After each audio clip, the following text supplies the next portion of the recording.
చెప్పాలంటే పోలీసింగ్ చేయనీయట్లేదు మనం. పోలీసుల్ని పొలిటీషియన్స్గా మార్చేసాం. అంతకంటే దారుణమైనటువంటి పరిస్థితి ఇంకోటి ఉండదు. ఇంకోటి ఏంటంటే ఎంతసేపటికి దబాయించి పబ్లిసిటీతో కవర్ చేసేస్తున్నాం. ఎక్కువ రోజులు వర్కౌట్ అవ్వదు.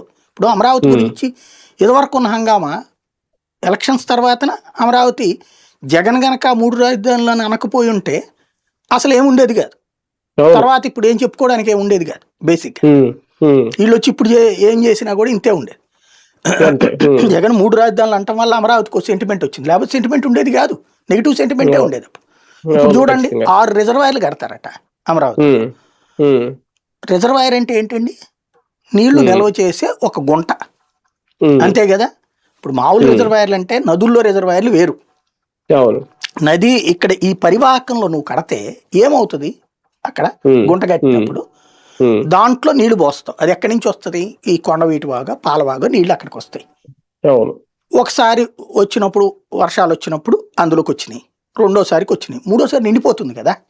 ఏడాదికి 4 సార్లు 5 సార్లు వస్తాయి కొండపోత వర్షాలు నీళ్ళు. అక్కడికి నీరుకొండ అని పేరు వచ్చింది ఎందుకు? ఏడాది పొడవునా నీళ్లు ఉంటాయి. నీరుకొండ చుట్టూ 11 రోజుల చుట్టూతో ఉంటాయి. అక్కడ ఆ కొండ చుట్టూ నీళ్లే ఉంటాయి, అందుకని దాన్ని నీరుకొండ అంటారు.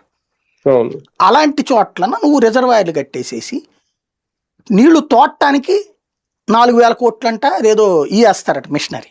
అంటే